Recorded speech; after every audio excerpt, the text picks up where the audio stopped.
Charles van റൈപ്പറിൻ്റെയൊക്കെ ഒരു contribution മുതലാണ് speech therapy ഉടലെടുത്ത് തുടങ്ങിയത്. സോ ഇതിൻ്റെ മെയിൻ ഒരു ഫോക്കസ് എന്ന് പറയുന്നത് സ്പീച്ച് ട്രീറ്റ് ചെയ്യാനും ഡയഗ്നോസ് ചെയ്യാനും അതുപോലെ തന്നെ ലാംഗ്വേജും കമ്മ്യൂണിക്കേഷൻ ഡിസോർഡേഴ്സ് കണ്ടുപിടിക്കാൻ വേണ്ടിയിട്ടാണ്.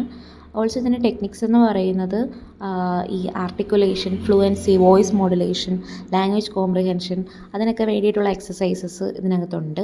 ഓൾസോ ഇത് ഇൻഡിവിജ്വൽസിൻ്റെ വെർബലും നോൺ വെർബലും ആയിട്ടുള്ള കമ്മ്യൂണിക്കേഷൻ സ്കിൽസ് ഇമ്പ്രൂവ് ചെയ്യാൻ വേണ്ടിയിട്ടും ഹെൽപ്പ് ചെയ്യുന്നു.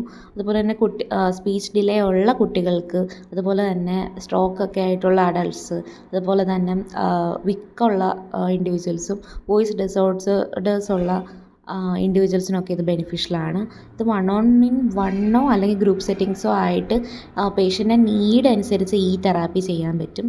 ഓൾസോ എല്ലാ തന്നെ ഏജ് ഗ്രൂപ്പിലും ഇത് സ്യൂട്ടബിളാണ്. അഡൾട്ട്സ് ആയാലും കുട്ടികളായാലും കുഞ്ഞുങ്ങളായാലും സ്യൂട്ടബിളാണ്.